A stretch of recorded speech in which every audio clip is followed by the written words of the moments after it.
Okay, everybody, welcome back to the Dana Buckler Show. My name is Dana, and I'm pleased to welcome back, and it hasn't been 2 years, great friend of the show, writer, director, film historian, and all-around awesome person, Kelly Goodner. Welcome back. How are you today? Thank you. I'm good. It's good to be back. I'm very excited to talk about these films. Yes. Now, I have to tell you, before we even get going, I am not sure what we're going to title this episode. You, the listener out there, already know what this episode is called. But I've been thinking sequels gone wild. I think that's it. Sequels gone wild, because this was, how do I say it? Well, a wild experience. So just let's just go ahead and set the parameters here for a moment here. Kelly and I had been chatting a little bit about, her return on the show. We were trying to come up with some ideas. And I said, I'd love to talk about the Police Academy movies. And what would you like to talk about? And you came up with an idea about talking about some sort of out there sequels. And I wouldn't even know where to begin to put a list together. So you were so gracious to put a list together for me. And Yeah. I can tell The you. last time you let me choose a topic. No.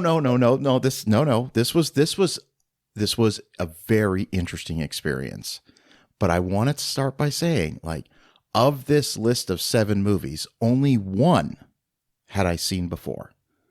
So Which one was that? That would be, it's going to be the number 2 one on our list. Oh, okay. So that's the only one that I had seen before. A couple of these I knew existed, but I had never brought myself to watch them. And you've seen a lot of stuff, so it's pretty fringe stuff. Yeah, no, I have seen some things, and I have to tell you, I take any preconceived notions and throw them out the window, because I'm telling you, a couple of these movies were really like, oh my goodness, and a couple of them surprised me in a very positive way. Like, oh, yeah. This is really entertaining. So, we're just going to go ahead and get started. We've got 7 movies to talk about, and the way I want to sort of broach this list is I'm going to name the movie, the first one on the list, and briefly talk about the original film, just our general thoughts. We won't do a deep dive into the original film, and then I'll ask you, what made you put this movie on the list? Sound good? Yeah. Okay, perfect. So, the first movie on Sequels Gone Wild from the list that Kelly put together is Night of the Demons 2 from 1994. So, Yay. One of the things that we like to do when we did our underrated comedies and our underrated horror movies is I like to pull up the old IMDb machine and just look at the rating on this one. And to my surprise, the rating on this one is 5.9 out of 10 with... That's pretty good for IMDb. Really good. And that's with 6.7 thousand votes. So yeah. My super, super brief history with the original is I know I saw it once. This would have been 94 is when this one came out, but the first one came out a few years before. This was when I was going... 88, yeah. So this was something that I saw. I know I saw the first movie. I very, very scattered memories of it. And I remember this film in particular, Night of the Demons 2, at my local video store. And the cover art scared me to the point where I never wanted to watch it. So that's my exact experience as well. I used to turn my head and run down the aisle where I knew it was sitting. It was that horror movie for me. Well, both, I guess. They both, I think, had Angela on the cover. In her demonic face. And I think she had a skull lollipop or something she was eating.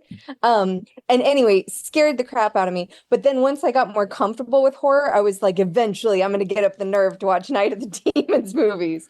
And then turned out I loved them. Wow. Okay. So your thoughts on the first film, Jen? I'm going to go back and watch it.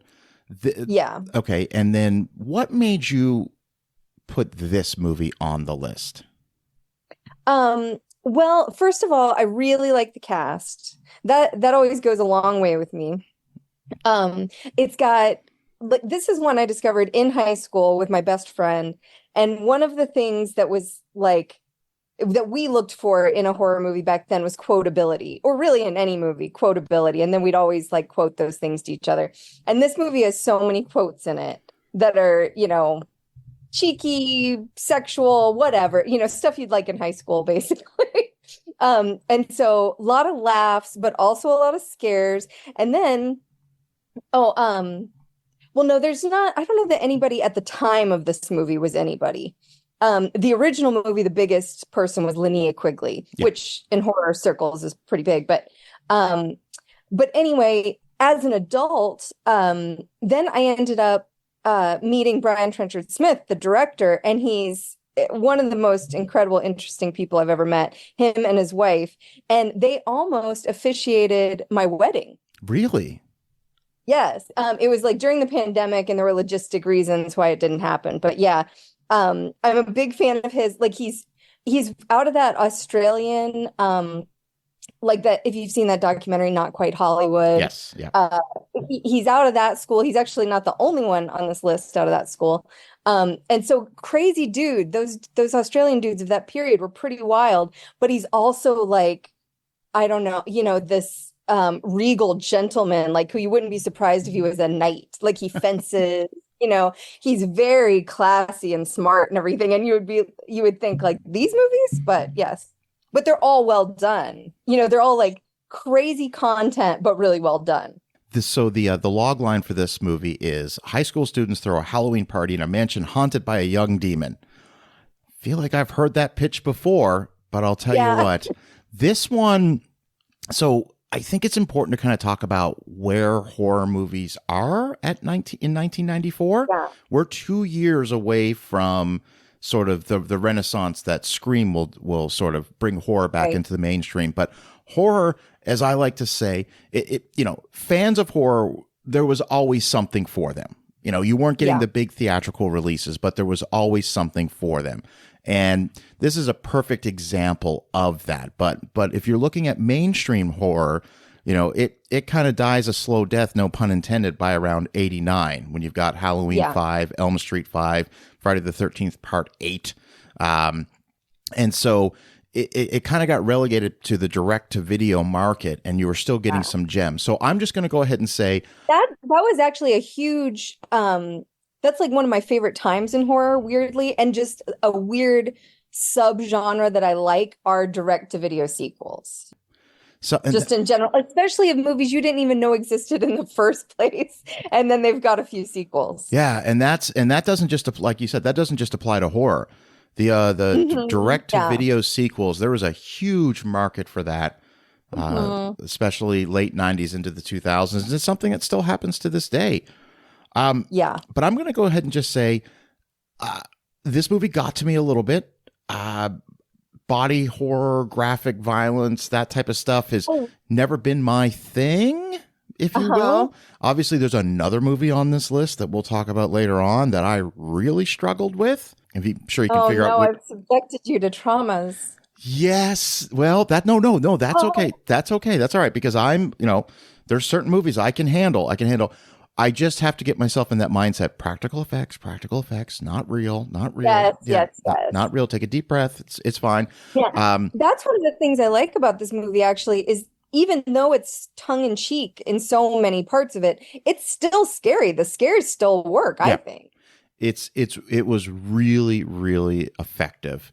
And it's like, let me ask you this. Does the story continue? I never actually looked this up. They've remade this movie, have they not? I feel like this is something that's been remade. They remade it. I forget the year, in the 2000s, with Monica Keena and Edward Furlong, I believe. Okay. I saw it. But I really like the original trilogy, even the third film. But the first two, well, even the third one. I like all three of them. No, that's awesome. So I will make it a point to check out the third one. Now, as far as you know, what continuity carries over from the second one? Pretty much just Angela. Okay. Angela, the lipstick. Okay. The lipstick in the first one, and then it comes to the second one, and then and I think it's in the third one. Pretty sure. Okay. And Angela is a popular name for horror movie villains. I think we've seen that in Sleepaway Camp as well. So the mean girl in this, who I think is fantastic, Christine Taylor is also one of the mean girls in this movie. And someone calls her Marsha in it, like teasing her, like, and I'm guessing because she looks like Marsha Brady, because that's not her character's name. And she hadn't been in Brady Bunch yet. So maybe I don't know, maybe she had filmed it and he knew, and that just made it into the movie. I don't know. But anyway, so this was like in that phase where she was in the craft and she was playing a mean girl. But Angela, who in the first movie, she's a regular human and then she becomes possessed. Right. She in real life is Rue McClanahan's niece. Really? Okay. Rue McClanahan from the Golden Girls. From Golden Girls. Yeah, Blanche's niece. And she and the mean girl, the main mean girl, they were dancers in Girls Just Want to Have Fun together, which is like one of my favorite movies. I can't believe I haven't put it on a list for you, except that it's better known. I do know that movie. I'm sure I know that. I certainly know the title. I feel like this was something my sisters watched. They're a couple years older than me. Sarah Jessica Parker, Shannon Doherty, Jonathan Silverman, who's also in this or on this list. Yeah. And another thing is the nerdy guy who's trying to conjure the demon. That is Bobby Jacoby, who he comes from a family of actors who you've seen like all through this period. First of all, he was in Can't Hardly Wait as one of Seth Green's bozo friends. Right. And then his brother was on Parker Lewis Can't Lose. And like, I mean, you've seen him in everything of this period. So that's a fun thing. And another fun thing about this is that a lot of these actors are all in Brian Trenchard Smith's next movie, Leprechaun 3, in uncredited roles. Okay. So if you wanted to do a double feature, you could do Night of the Demons 2, Leprechaun 3. And get a lot of the same actors. Okay. All right. I'm going to put that on my to-do list. I love that. That's awesome. And to give you an idea of the kind of humor and horror this is, there is breast horror in both films. Okay. Oh, okay. Fair enough. Horror. Yeah. So there you go. This, So watching this film, this was an early morning watch with a cup of coffee, and I get a couple spit takes with the coffee. Like, oh my goodness. There was it was interesting. I don't want to spoil anything for anyone, but we should talk about where these movies are available. So Night of the Demons 2 was something that I had to rent. I didn't find it on any of the other, but it was $2.99. It was money well spent. Yes. So that is. Yeah, these are ones that like they went out of print for a while, and so I searched for them. So now I always have copies of all three, because I'm terrified of not being able to get to them. I know we could get into a whole discussion about physical media, but. And this is a Halloween movie for anyone, who's looking for Halloween fare for like next year. It takes place on Halloween, and so does the first one and the third one. Absolutely. Everything in the series takes place on Halloween. Absolutely. I love it. All right. So, Night of the Demons 2. Number 2 on our list, I mentioned this, I think, before we started recording, that this was the one movie on the list that you provided me that I had actually seen before.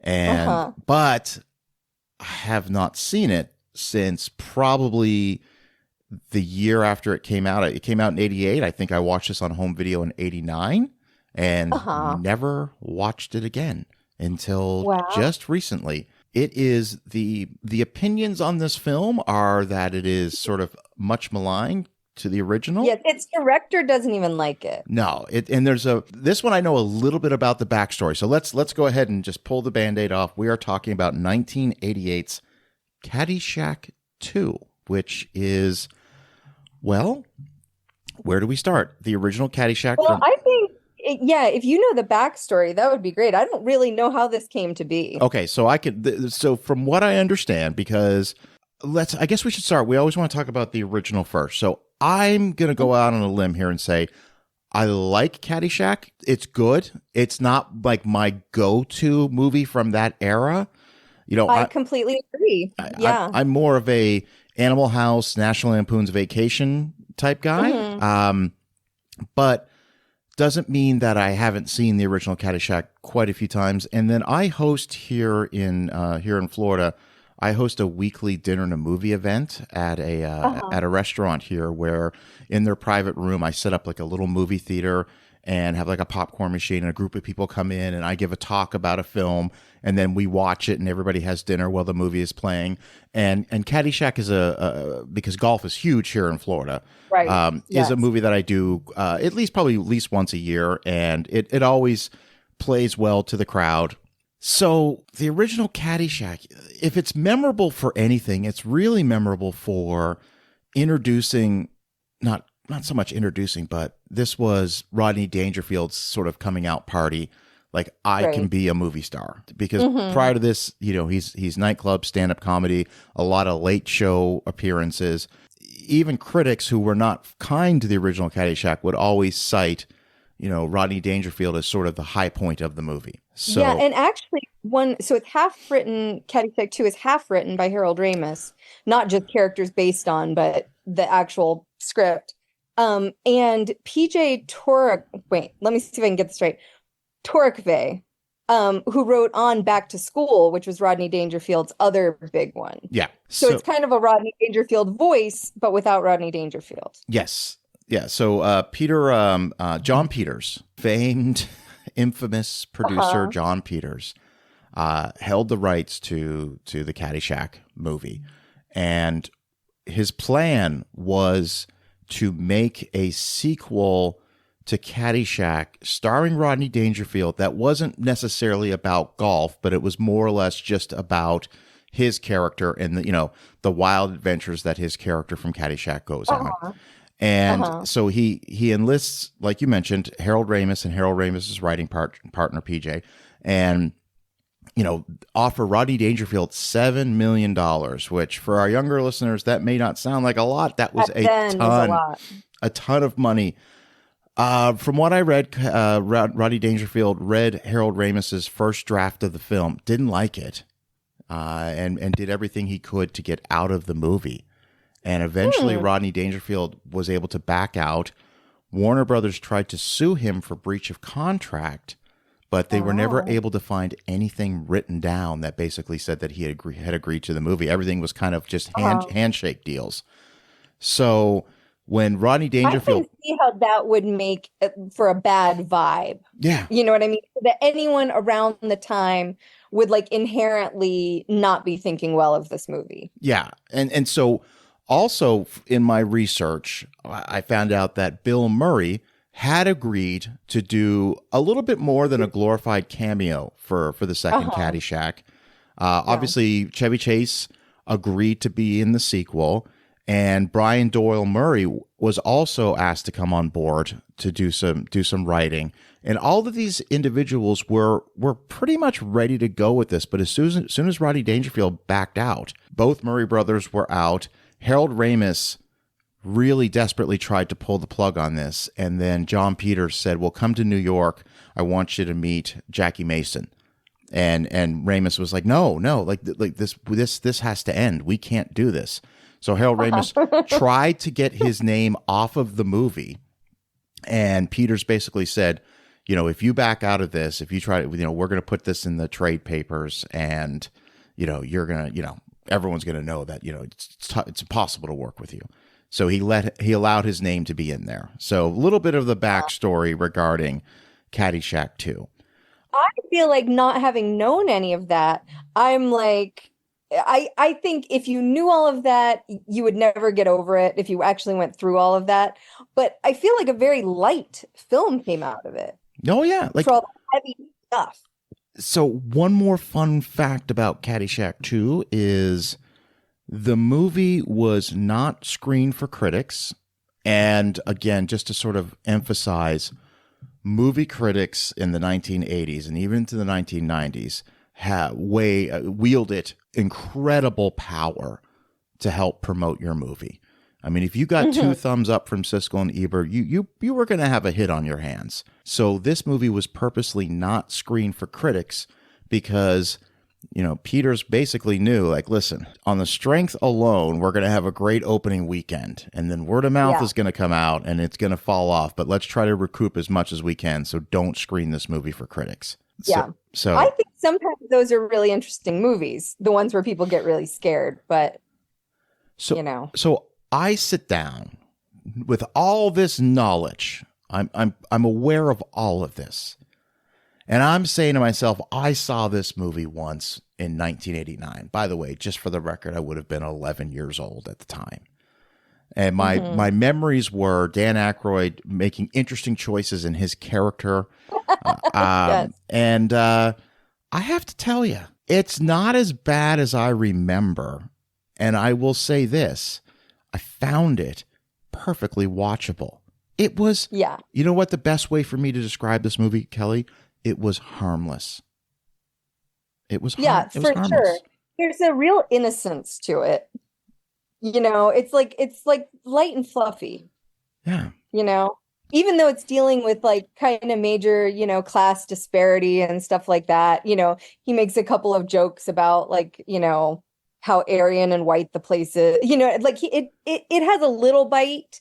But for the most part, it's pretty fluffy and it's really cartoony. Like it opens with the Looney Tunes music and that's kind of what it's like. What do you think Warner Brothers paid to license the Jaws theme at the beginning of the movie?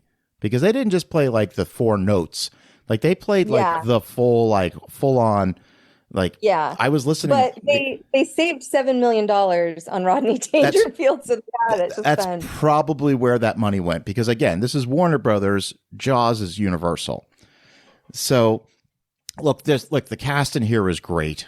Obviously, I like Robert Stack when he does comedy. Love him. Like, we don't have to get into it, but Airplane. He's so good. Yeah. Airplane. Yeah, the Zucker stuff. And he's always going to be, for our generation, the voice of Unsolved Mysteries. Which was a fantastic show from my childhood that I have not seen in 30 years. So I may live to regret saying that, but I remember it fondly. Yeah. I used to work at the company that made it. Really? But after it was already off of the air. Yeah. So I used to actually open their mail that would come in off of the reruns. And so people would still be sending in tips that I would be opening. Really? Oh, can we sidebar. Sorry, everyone. Sidebar. So Unsolved Mysteries, help me out if I remember this correctly. It's in the title. They would tell you a story about something, and it's, it was true crime before true crime was, what it is today. But scarier because they were unsolved. Like these people were still out there. Yeah. So it was tip oriented. And that's what happened when I was working there is the show had been syndicated in some like reruns were playing in, I'm going to say Argentina, but I don't know where, some other country. And some of these people had fled the country. So tips were coming in from them like being in other countries. That's incredible. Yeah. That is so incredible. Pretty wild. Or at least people were paranoid and thought they were there. Yeah. No, I love that. We'll have to do an episode just talking about some of the different places you've worked, because you always have interesting stories. The one about the King's Speech is still... I usually can't, that job, liked everybody, great job. But, usually I'm not working there anymore because there was something wrong with it, that I'm not allowed to say publicly, probably. Right. Gotcha. I gotcha. All right. Caddyshack 2, ready for the rating? IMDb rating, what do you think it is? 4 something? You're close. It is a 3.8 out of 10. And that is out of 17,000 reviews. What can I say? People just haven't caught up with me. Well, that's the thing. Here's the crazy thing is, and I want to be very delicate in how I say this, all right? As somebody who hasn't been overwhelmingly positive about a lot of the mainstream Hollywood offerings over the past few years. And there's barely any comedies coming out at all. Yeah. I think they've, I'm not going to say abandoned, but they've put comedies on pause for right now. It's fun to watch a movie where you feel like, everyone was having a good time making the movie.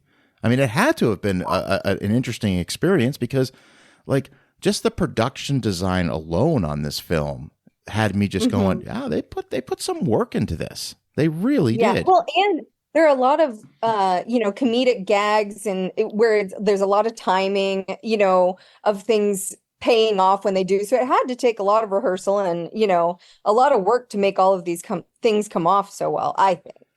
And it seemed to be, like the dressage, like the horse hurdle jumping with Jackie Mason doing it. It's like, it's just silly stuff that you would watch like Bugs Bunny do, but it's people. Yeah. I enjoy. Yeah, no, and the thing is this, like, I remember, like, it's amazing the what's the word? The reevaluation that I have personally been going through when it comes to older films, because I think we had certain expectations and we took those expectations for granted. And now looking back, it's so much more just sort of, wow, like, we did have it pretty good back then, and I don't think we recognized it until it was too late. I've been having the same thing. Well, it's more it's like you recognized the great ones, but there's a lot of stuff that you were like, nah, whatever. We have a million of those every week, which now we don't have a million of those every week. And it's like, whoa, that stuff was it's better than what we do have a million of every week. Yeah. know? Absolutely. Well, like for instance, look, okay, so here's who's in this movie. You've switched out Bill Murray for Dan Aykroyd. You've switched out Rodney Dangerfield for Jackie Mason. And instead of your old caddies that you had in the first movie, you've got Jonathan Silverman and Jessica Lundy, who I'm huge fans of in other things.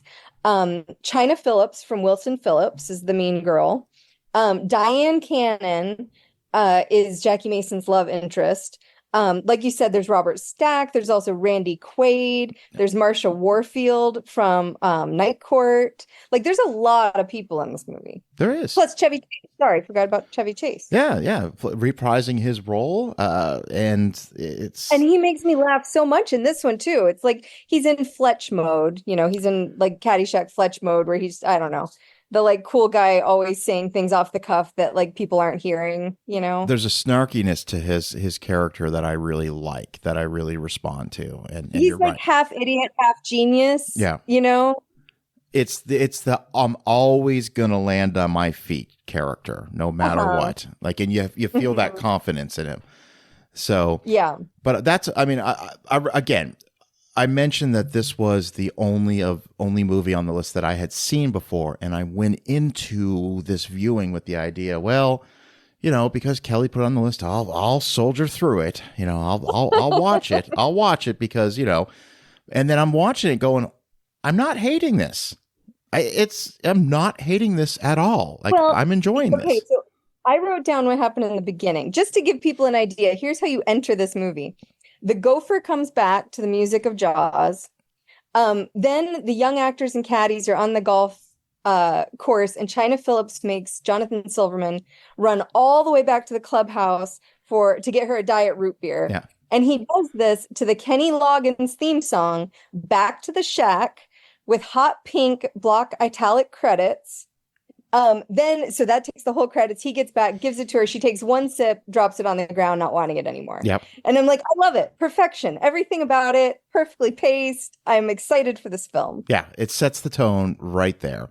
And, it quickly separates itself from the original one. It really just goes into a completely different story. And, the original Caddyshack script before Chevy Chase and Rodney Dangerfield got involved was to be so much more centered on the caddies. But as soon as you get Dangerfield and Bill Murray and Chevy Chase in, then all of a sudden everything gets reworked, and the caddies are really secondary characters.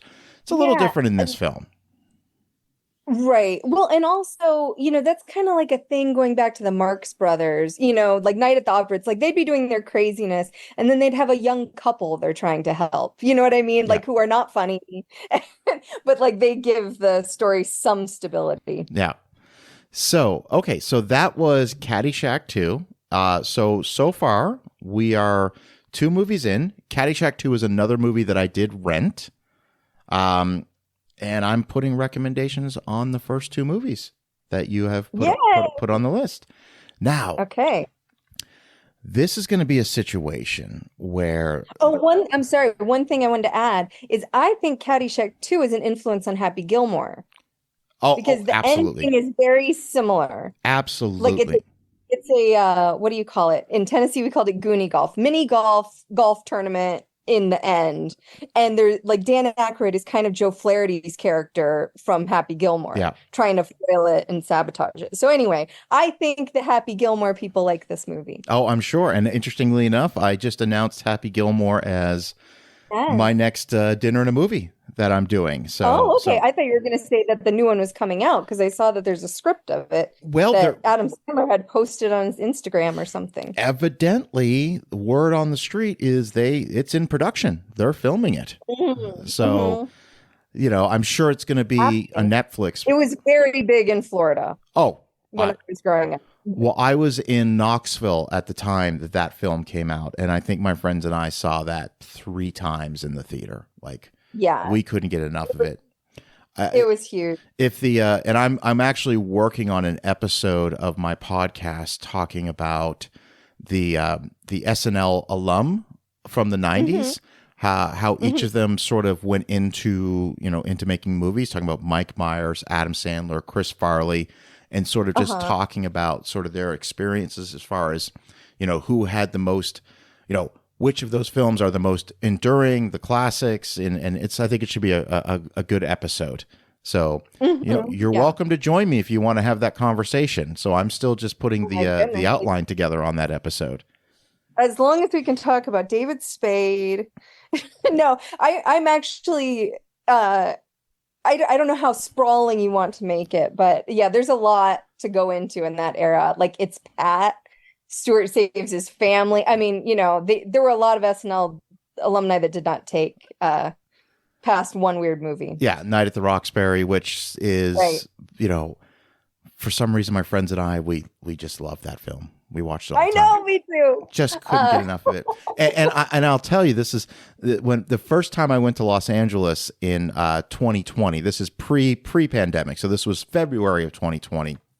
The guys that I was with, they took me to a nightclub called No Vacancy, and it felt like the line to get in felt like something out of Night at the Roxbury. And then they took me to another place called Delilah, which had the door guys just like that, and I was like, that's really how it is, isn't it? Like this. That's funny. I don't think I've ever been to one of those. So like with a line and the whole thing. Well, I just want to tell you, like, I can speak openly about it. Like at the place that was called Delilah, the door guy there, like he was there with the velvet rope, and he was just like, everyone was trying to convince this guy to let them in. And he was just like, nope, you're not getting in. You're not getting in. Then some people would walk up. Hey, what's up? He'd lift the velvet rope. Come on in. I'm like, this is crazy. So anyway, but that's... Yeah, I don't think my ego can handle it. It's too much insecurity, too much waiting, and too late at night. we postscript to that story, Kelly, we got into Delilah. One of my friends was... Yeah, I guess he knew the right people. Again, this is not how I roll. This is not my... I would rather go to, I'd rather go to the New Beverly and watch a movie than go to a nightclub in L.A. But once we got in there, it was so packed, you couldn't move. And I'm like, everyone's trying to get in here. And now that you're in, what do? I couldn't move, literally couldn't move. I couldn't go get a drink. I couldn't use the restroom. I was just stuck in here. I'm like, what am I doing? So I'm sorry. I don't do well with crowds like that, and especially when I had to wait for it. Yeah. And then this is the last week in February, and it's like, hey, there's a pandemic on the rise, and I'm like, oh no. I'm like, oh, we were all just in there. So, but we came out okay. We didn't know back then exactly. We didn't know anything. So, all right. So. Number 3 on the list. All right. Now here's an interesting way to look at things. I have seen the original in this series. That was the only one that I'd seen. And this is, I believe, the 4th one in the series. I believe so, yeah. Okay. So I'd seen the original one. The original one has the one of the great twist endings of all time, at least up until that point. And I did not see parts 2 and 3. So going into part 4 of this film, I was doing this more of an exercise of, well, not knowing the lineage, the not knowing sort of the pedigree of this story. Let's just see how I enjoy the movie. And I am talking about 1971's Escape from the Planet of the Apes. This is the 4th film in the series, and I have to ask right off the bat, they churned these things out quickly. Yeah. Because the original was 1968. Yeah. 3 years before this, but we're on the 4th movie. We're on the 4th one. This is like Elm Street level or Police Academy level, just churning these movies out. And yet you're maintaining some of the lead actors like Roddy McDowall and Kim Hunter. Yes. So I'm going to go ahead. Okay. Obviously, this movie is filled with subtext and allegory about, I mean, I have to assume that's the message that this movie is supposed to be sort of letting me know. Weirdly, everything on this list practically has an element of like, class or underdogs or, people on the fringe or whatever. Like once we get into Basket Case. Oh, that's the one. Sorry, spoilers. Sorry. That's the one. We'll get to that. We'll get to that one after this. So the log line is: the world is shocked by the appearance of 3 talking chimpanzees who arrived mysteriously in a U.S. spacecraft. They became the toast of society, but one man believes them to be a threat to the human race. Can we spoil the original Planet of the Apes just for a moment? Oh, yeah, okay. I think so. All right, so you've had 56 years to have watched this movie, if I'm doing my math right. Maybe a little give or take 50-something years to watch the movie. Charlton Heston is the star of Planet of the Apes. He plays an astronaut who ends up going several thousand years into the future, comes back to Earth, only to find out that Earth is now inhabited and ruled by walking, talking chimpanzees, only to find out at the end of the movie, well, he thinks he's on a different planet, only to find out at the end of the movie where he stumbles upon the remains of the Statue of Liberty and realizes that, humans have essentially destroyed themselves through nuclear war. So it was the movie had a huge sort of hit you over the head message. Yeah. So and it came out in 1968. So there was a whole civil rights element to it about like how you treat this demographic versus this one. And what if it was reversed and this one was in charge? And, it's got all that kind of stuff too. The movie has, and as does this one, incredible makeup effects. Like, incredible. It's incredible for the time and still incredible by today's standards. So this film, again, Kelly, having not seen the 2 that come between this film, I don't know that you need to. Yeah. I think you can just, this one's so of its own thing. They weren't like in this time in the other movies. So I don't even think you need to see the other ones. This was, I thought, a pretty contained story. I was expecting to be really lost in the mythology and the lore of the Planet of the Apes movies. And I again, sequels are a rare thing in this time period. And I'm watching this and I'm like, I fully understand what's going on. Like there wasn't a moment where I'm like, now, and who is this? And am I supposed to know who this is? Because they do a great job of sort of explaining it. Listen, I love the opening scene. I'm a sucker for very funky right out of the gate. It's like, ooh, funky, that like, I don't know, Point Blank or that from this era, that kind of editing, that kind of jazzy music. Yeah. And you're like, ooh, okay, this is kind of fun. Like, all right. Like the way you set up Caddyshack 2, let me just say, like the way this movie opens up is you have a shot that mirrors the ending shot of Planet of the Apes, like clearly filmed in the same location. And you have, some helicopters flying by. They see a spacecraft in the ocean. Here comes the army to retrieve it. It's a human spacecraft. So they they expect their, when these astronauts to come out, like they're like, welcome back and all this stuff. And then they take their helmets off and they're all apes and then cut to the, like you said, the best music. I was just like, oh, I'm in for a ride here. And this is 71. This is the same year as Dirty Harry. Yeah. And that was another thing. I was like, wait a second, Jerry Goldsmith. I was like, Jerry Goldsmith did the theme for Rambo. He did so many amazing, sound scores out there. What can I say? Emmett Walsh is in this film. I had a great time with this movie. It was Ricardo awesome. Montalban. I know. Even showed up. Like an hour and 12 minutes in, you get Ricardo Montalban running a circus. That was the one thing that I wish, because I always read the credits. I wish that I hadn't seen and Ricardo Montalban as so and so. Like I always like, oh, that would have been a really nice surprise. Like Matt Damon Inception. It would have been a nice surprise. So, I think by that point I had forgotten. Like that I saw his name in the credits because it is so late, and then you're like, whoa, yes, oh my gosh, it has more to give. And also the doctor, who's like the nice doctor helping them, he's one of my favorite actors from the 70s. Bradford Dillman. If you watch his TV show in the 70s, you're going to come across Bradford Dillman. He's in everything.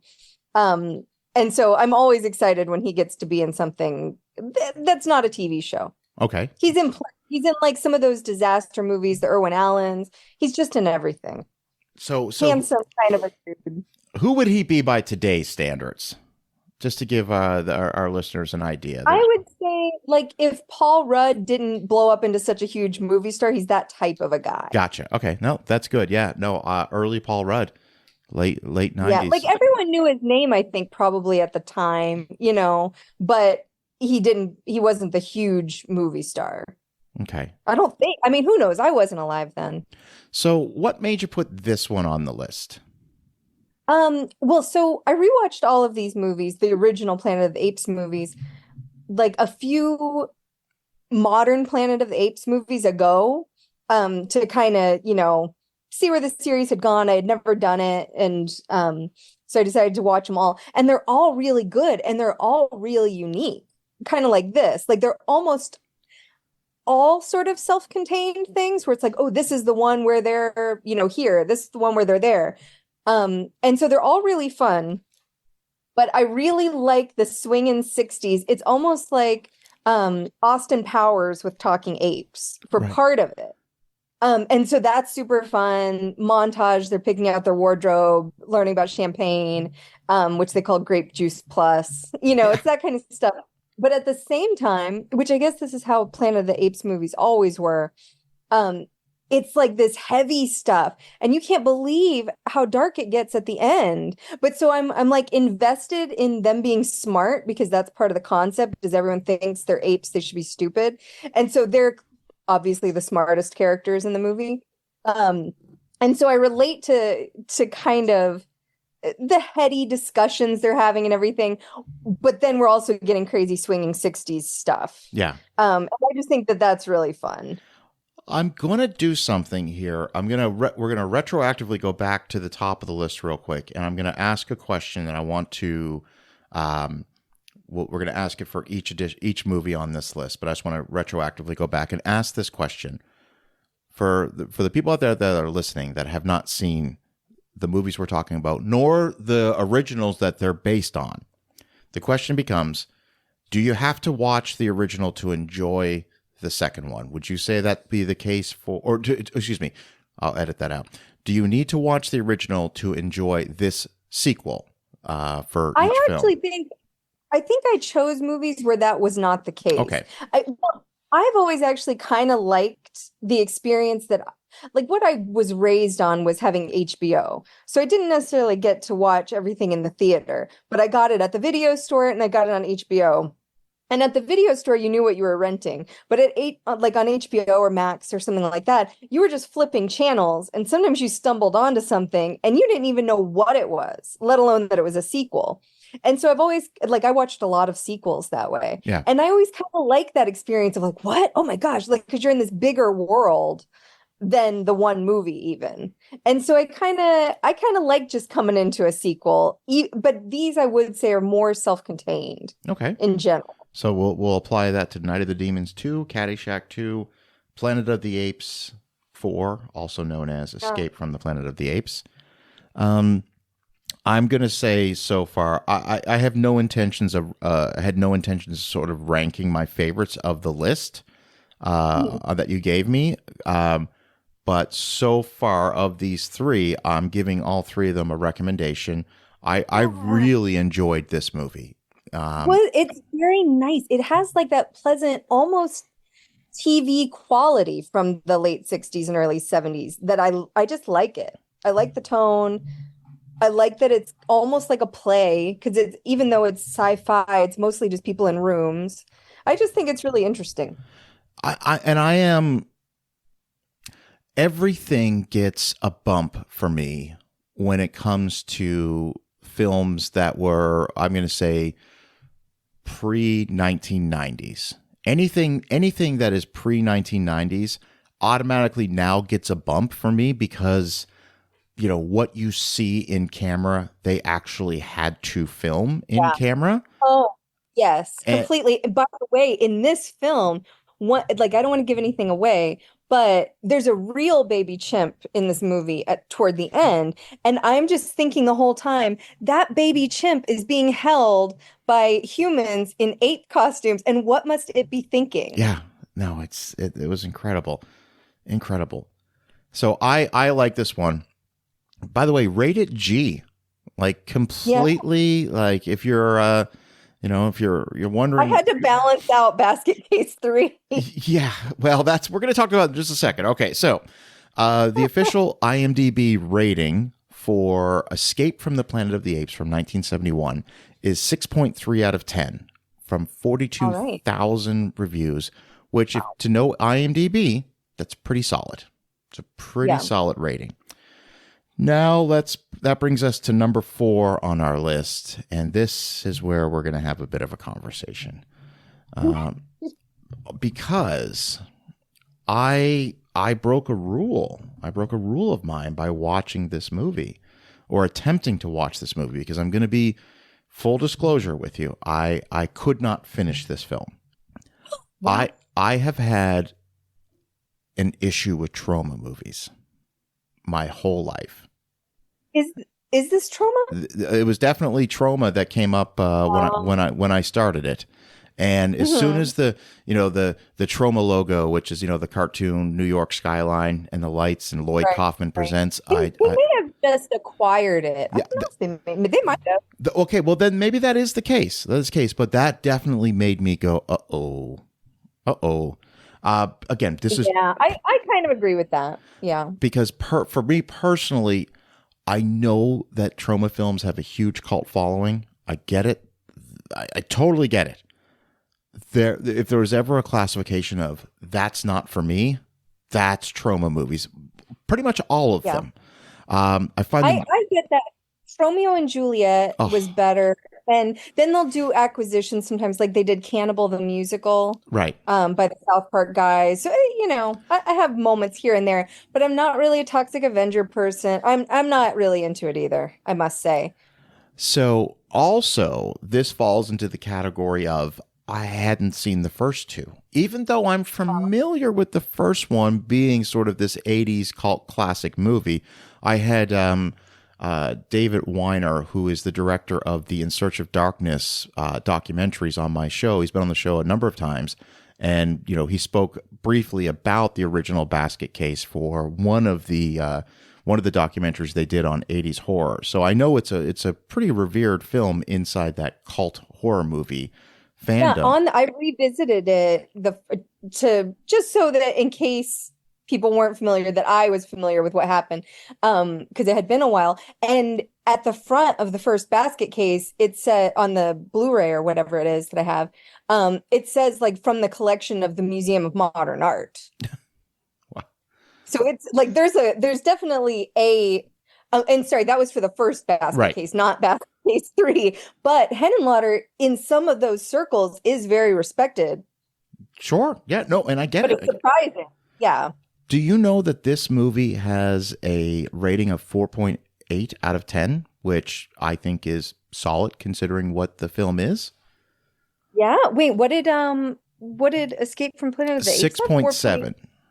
Oh, okay, never mind. So, okay. But 4.8, I mean, again, Caddyshack is 3.6 for what it is. Yeah. So, all right. Let's just read the log line here real quick. Dwayne recovers from his delusional breakdown to find his freakish basket-bound brother Balali will soon become a father, but not everyone is joyous as the once tight-knit brothers no longer seem to trust each other. Sold. No, but I had a tough time with this movie.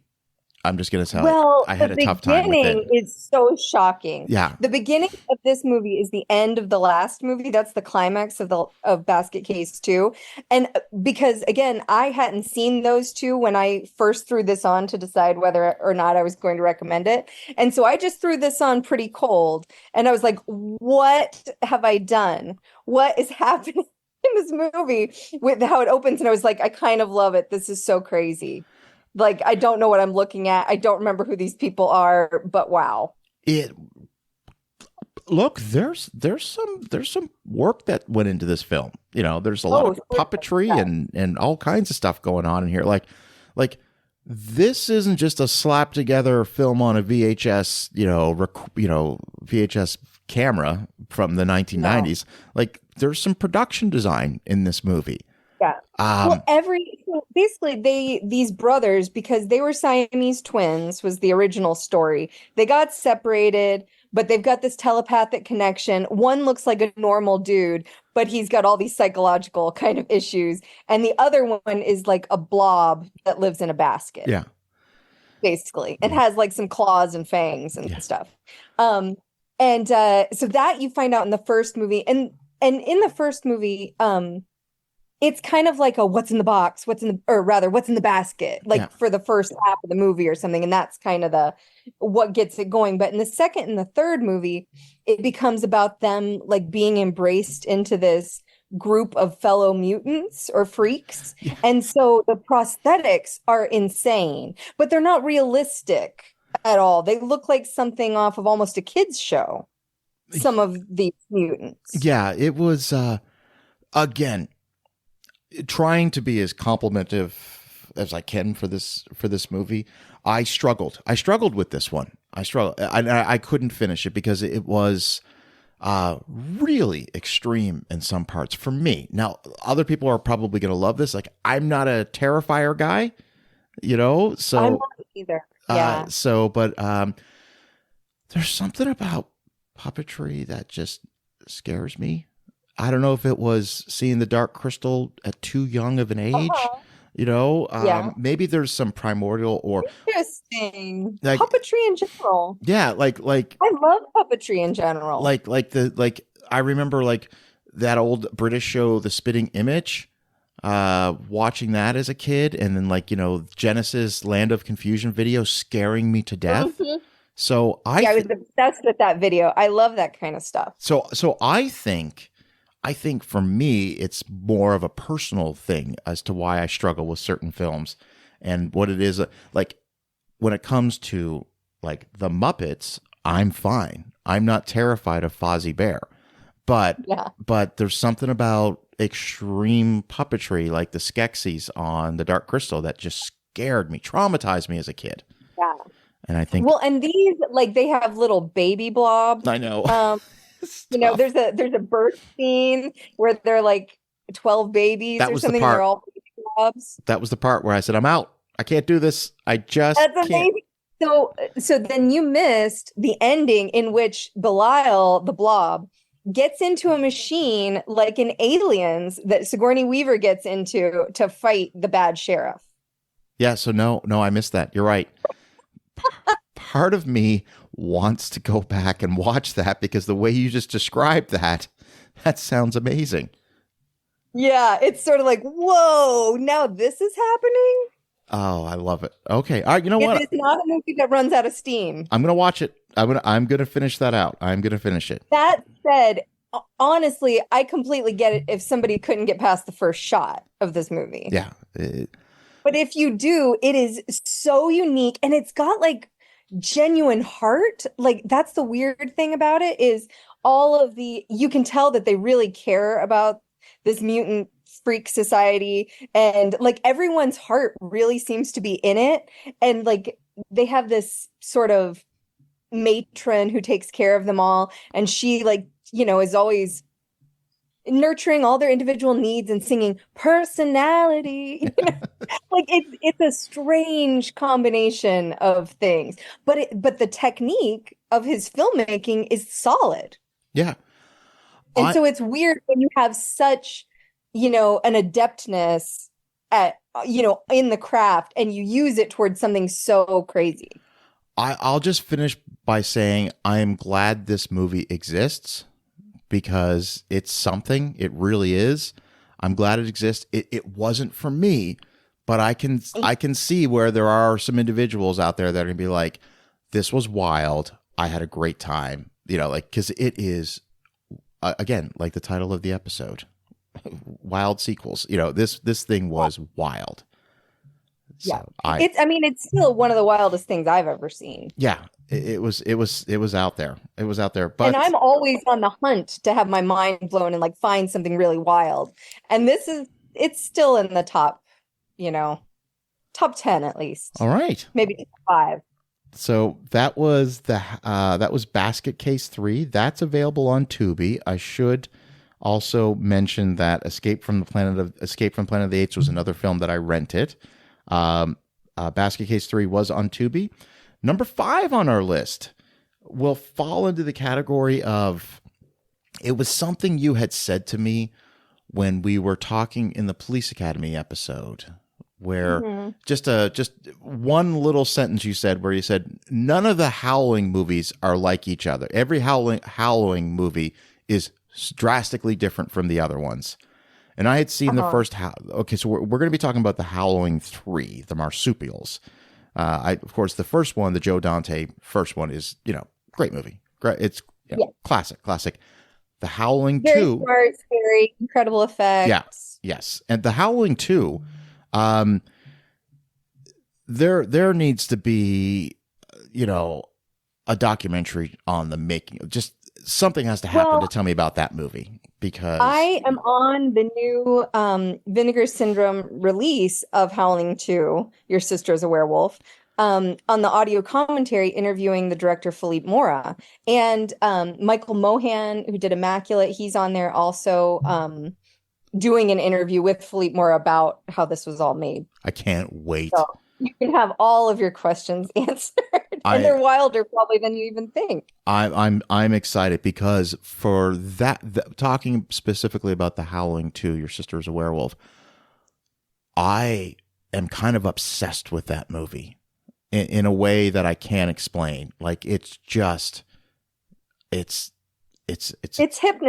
I think it's that song. Yes, with the new wave band. Song. Yes, it's like you're in it. It's like you can't get it out of your head. You're in. It's like you're hypnotized. And even the way the end credit sequence is cut together. Oh my gosh! There's nothing left to the imagination in that particular end credit sequence. And Sybil Danning's gorgeous. So like the movie, I kind of love that movie.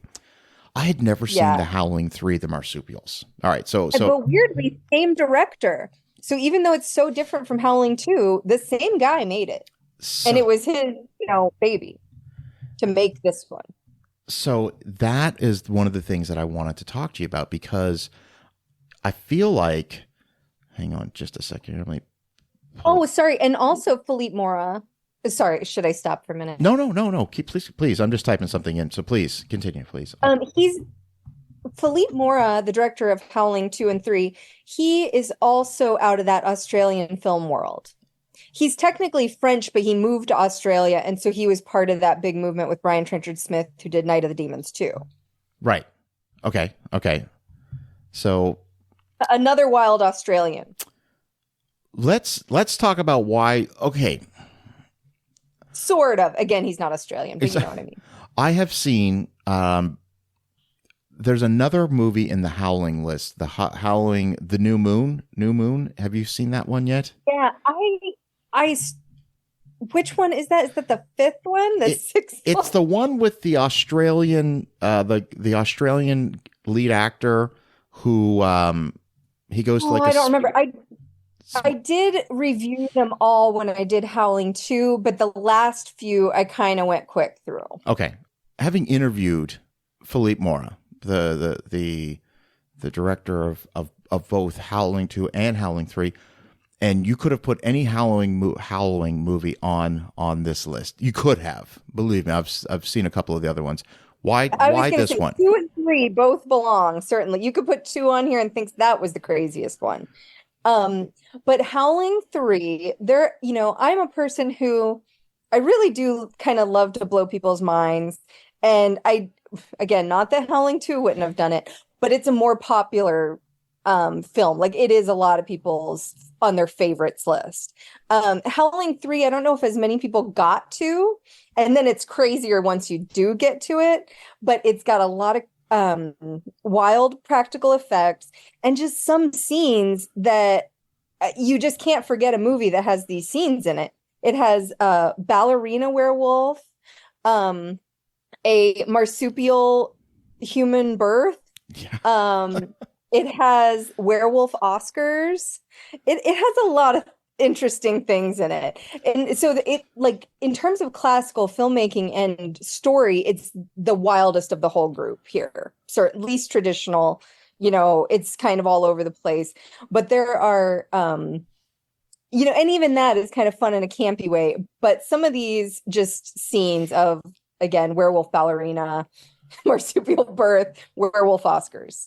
That's the reason. It's one of the, when you say it's all over the place, that's literally and figuratively, because our guy Professor Beckmeyer, he in the span of 5 minutes, he's showing a college class some footage that was filmed in the early 1900s, or of what was clearly a werewolf. And he says, there'll be no class tomorrow. I have to go to Washington. Cut to, he's in some room with the President of the United States. And there's a great fourth wall breaking moment there where they look at the camera and they're like, why are we filming this? Cut to standing outside the Sydney Opera House, all within the span of 5 minutes. I was like, this movie is out of control. Like, this is awesome. Yeah. There is and then you're making a movie called, what is it? Shapeshifters 8. Yeah. Where they then happen to cast a real werewolf in the role. Jerboa, which I can't stop saying after I watch this movie. I'm like calling my cat Jerboa. So this one, I found this one, I watched this more of a, where are we going to go next? Because there's like so much that happens in this movie that, having only seen it once, it's really hard for me to sort of I can't say the word, sort of bring it all together. Because like when you bring up the ballerina scene, I've seen it several times and I'm still in that place. But in terms of putting it all together, I don't know what exactly I'm watching, but like every couple of minutes, I'm like, whoa. I guess what I'm trying to figure out, and I'm trying to figure out, is there's no attempt at continuity between these films. Like when you look at the Friday the 13th movies, a lot of times they pick up exactly where the last one left off. Now you could argue that, some of the Elm Street movies are the same way, but certainly the Halloween movies, when you get to parts 4, 5, well, I guess I'm actually debunking my own argument here, but there's no attempt at continuity in this the Howling series at all. There is one Howling movie, and it was more that I read that it was doing that than that I knew it was doing that. Because again, I was kind of whisking through the last ones. But that tried apparently to link them all together.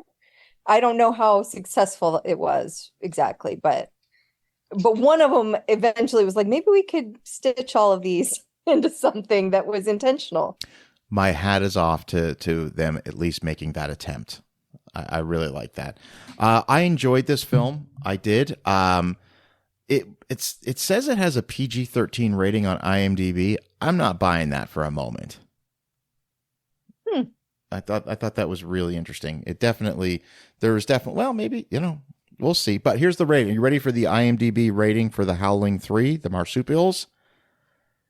5.7 thousand votes, and we're at 3.5 out of 10. Wow. Mm-hmm. Well, not for everyone, for sure. No, but again, I can tell you this about this movie, never lost my interest. There was never a moment where I'm like, all right, can we just get on to the story?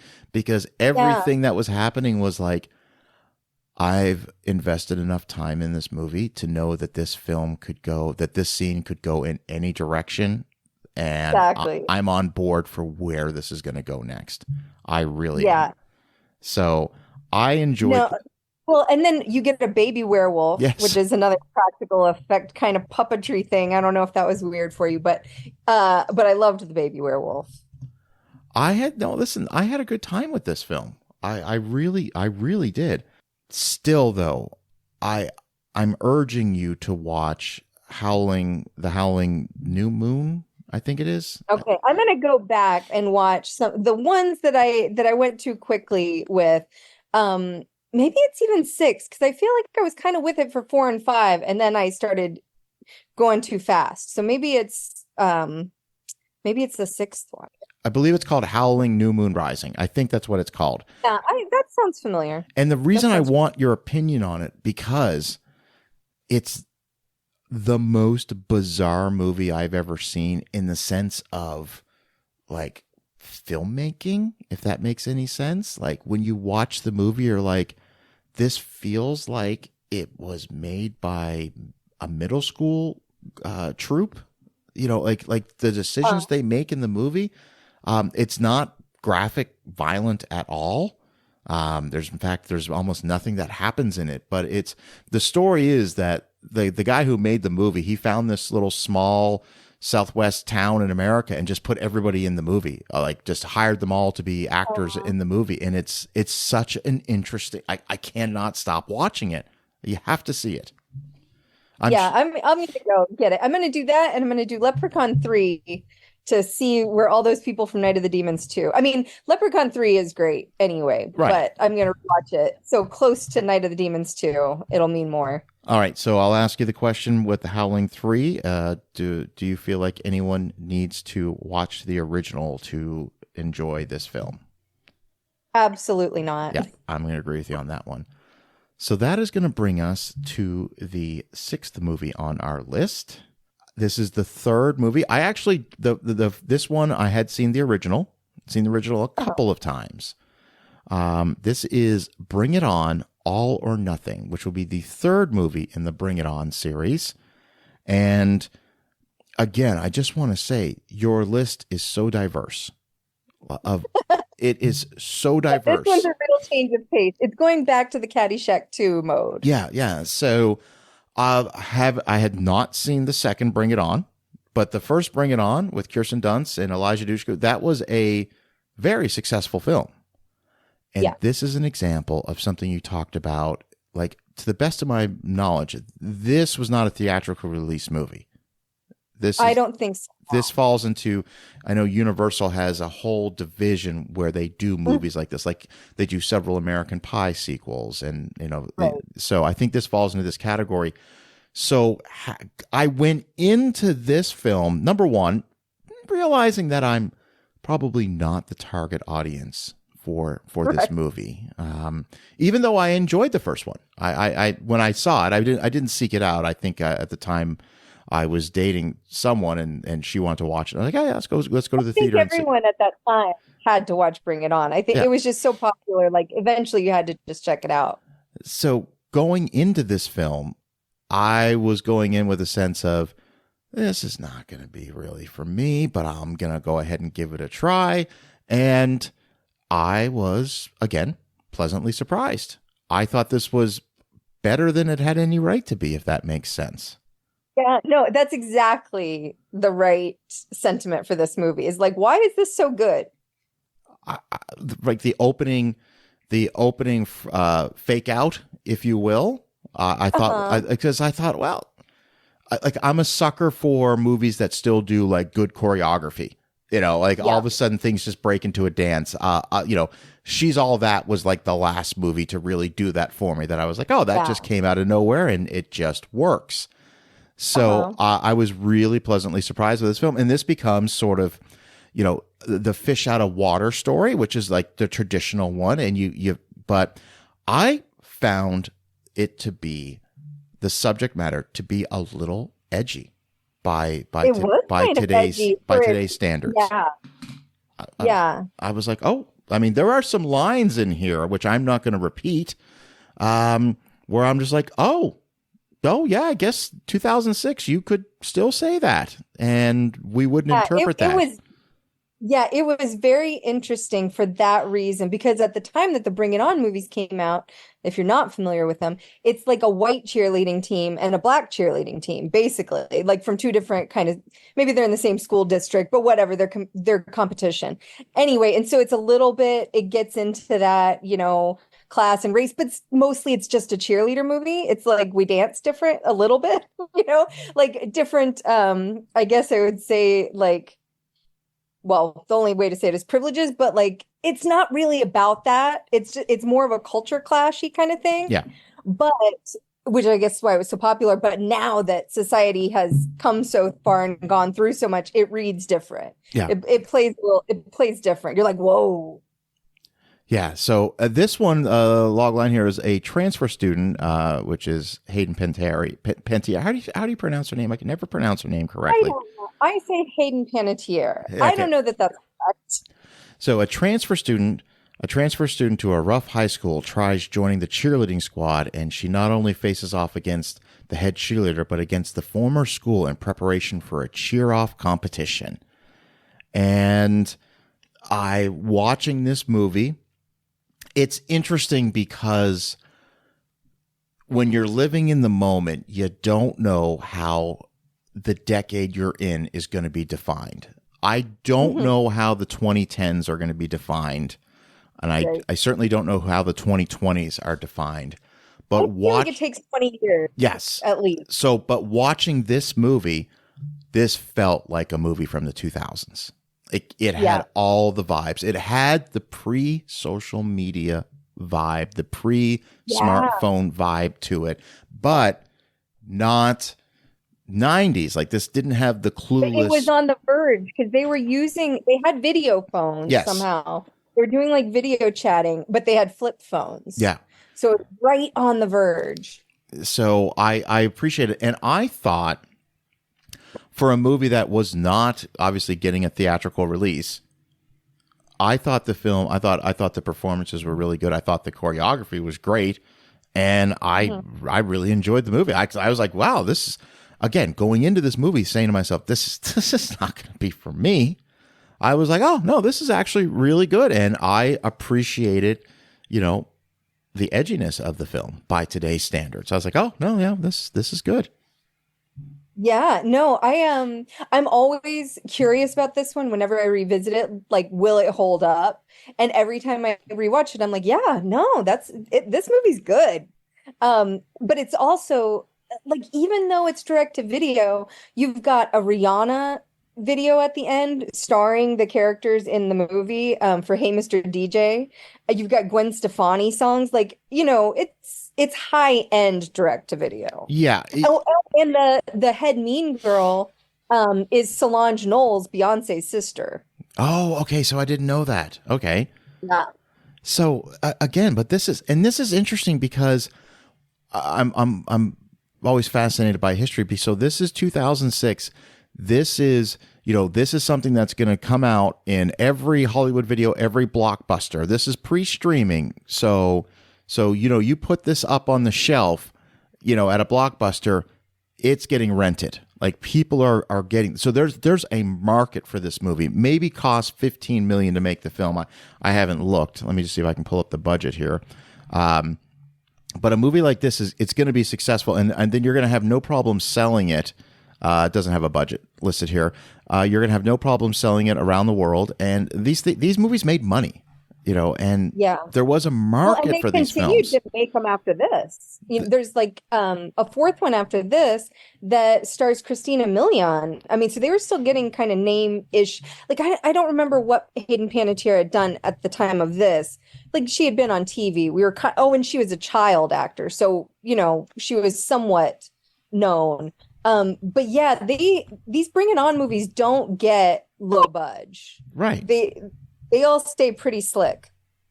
Yeah, no, I appreciate it. I mean, I appreciate it. I have a friend of mine. I used to do some work with her. I think she was in one of them. She was in, let me just take a look here. I'm going to make a mistake here if I don't. Let's see. I feel like she was in one of the Bring It On movies. I'm just pulling up her IMDb real quick. Let's see. Actress. Was it? No, I'm wrong. She was in the Center Stage movies. No, she was in she was in Bring It On, Fight to the Finish. Rachel Smith is her name.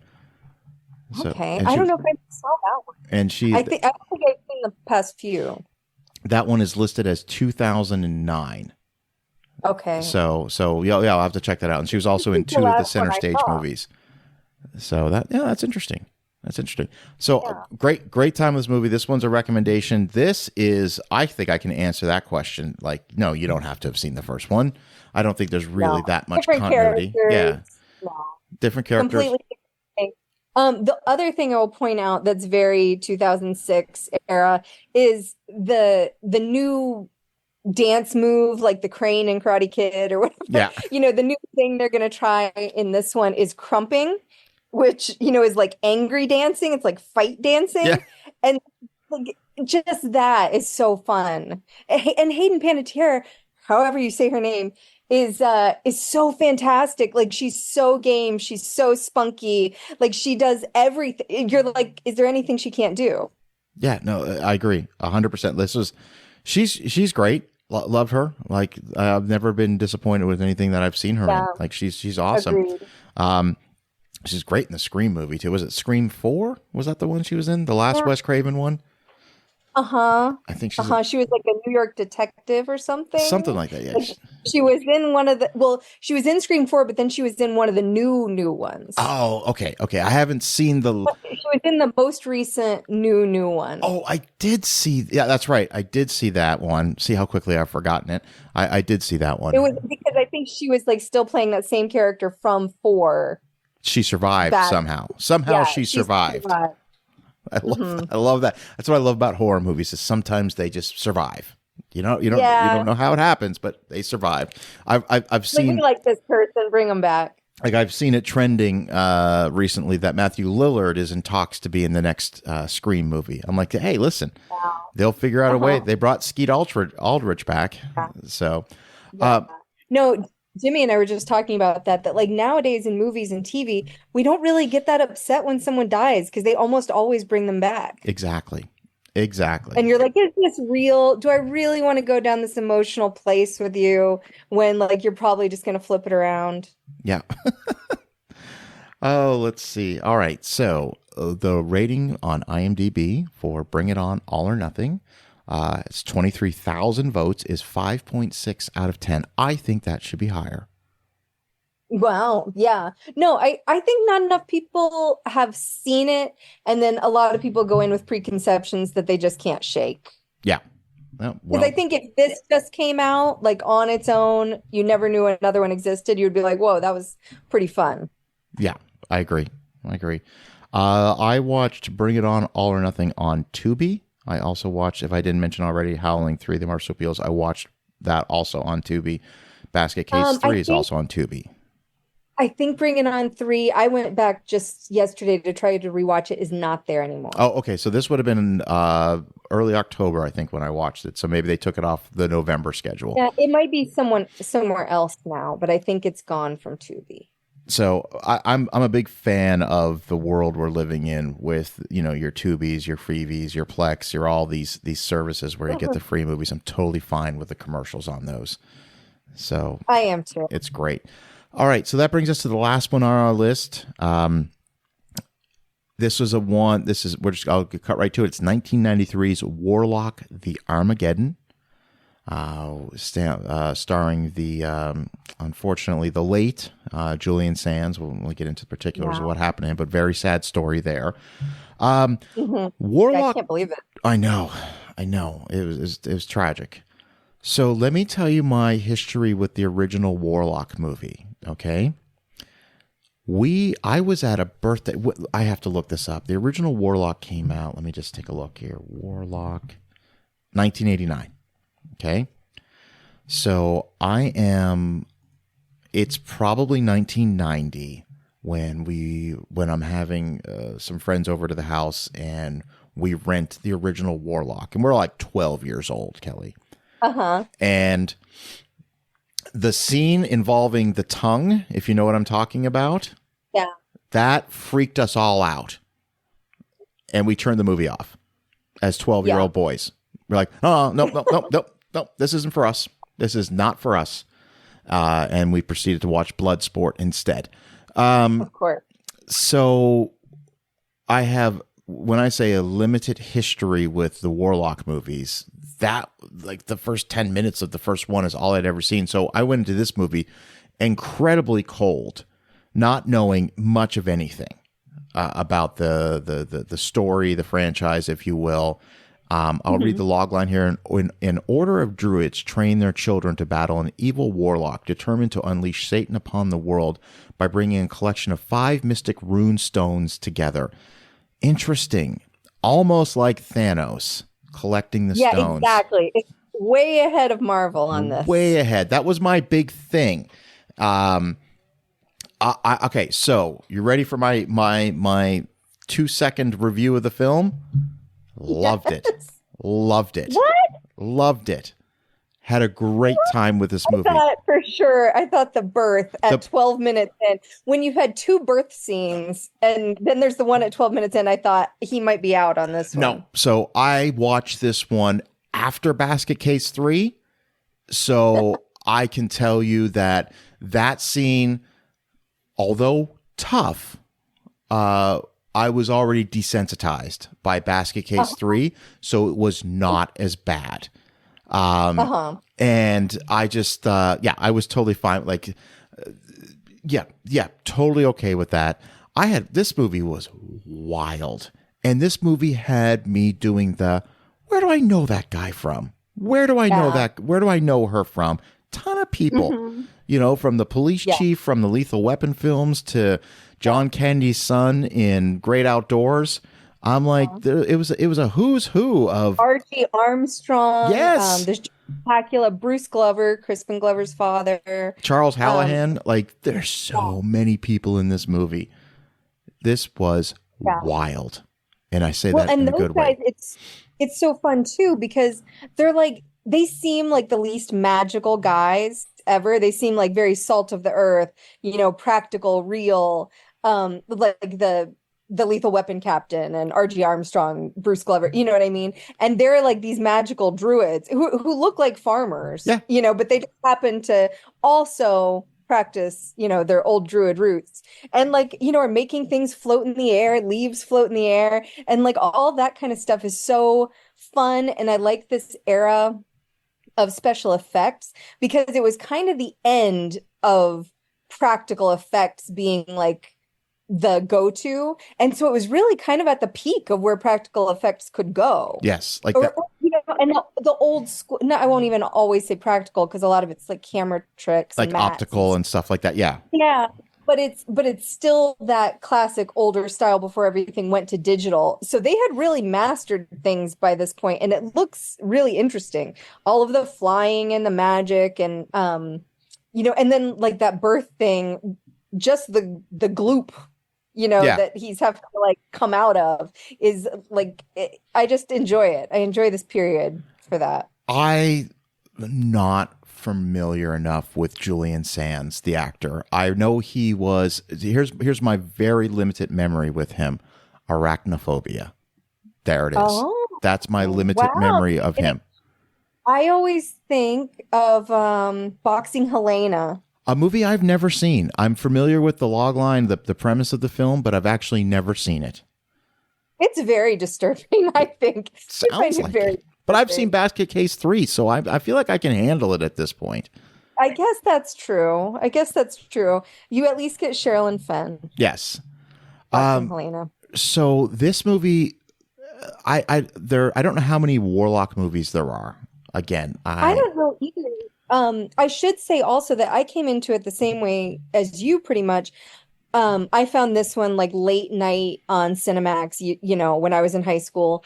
And I used to have a crush on Chris Young, the kid you're talking about from The Great Outdoors and PCU. And so I was like, whoa, Chris Young's in this horror movie. And I think that was why I like stayed up late to try to watch it. But I had not seen the original Warlock. Okay. And then I went back and watched the original Warlock for doing this, and they're not that connected. No, really. Not at all. Two separate movies really. From what I can tell. Yeah, like I mean, even all this druid stuff and the birth, none of that was, you know, that's all new stuff. So I did look, and there is a Warlock 3 that came out in 1999. It's called Warlock 3: The End of Innocence, and Julian Sands is not in it. Bruce Payne plays the Warlock. Oh, okay. So I have not seen it. No, I have not seen it. But let me just see. Okay, so on IMDb, the rating with 7.1 thousand reviews is 5.4 out of 10, which I think could be a little higher based on the movie I saw, because this falls right into that category of, again, much like Night of the Demons, this is that film that falls in that, you know, horror movie. The Warlock, if I remember correctly, the first Warlock got a theatrical release, 89, if I remember correctly. Yeah. I don't know if this one did. This may have. I'm not sure. And that one starred Laurie Singer from Footloose, and it wasn't that long after it. So that was, but then the whole movie is about, like, she gets some aging curse put on her, so she looks like an old lady the whole movie. Yeah. It's kind of weird. So the movie, this movie did get a totally different. Yeah, this movie did get this movie had a $3 million budget. They did wonders with that budget. And its worldwide gross was 3.9 million. So that tells me that this thing really probably just got, you know, released in certain markets around the world, but mainly was a direct to video, probably in the United States and Canada. Yeah. So because I found it again on like Cinemax or something, but that was, again, Warlock isn't the biggest series as horror series go. And then I don't know if many people have made it past the first one. And I just always thought this was such a great film that if you're into horror, and not a lot of people had seen it. Yeah. I haven't really run into people who have seen it.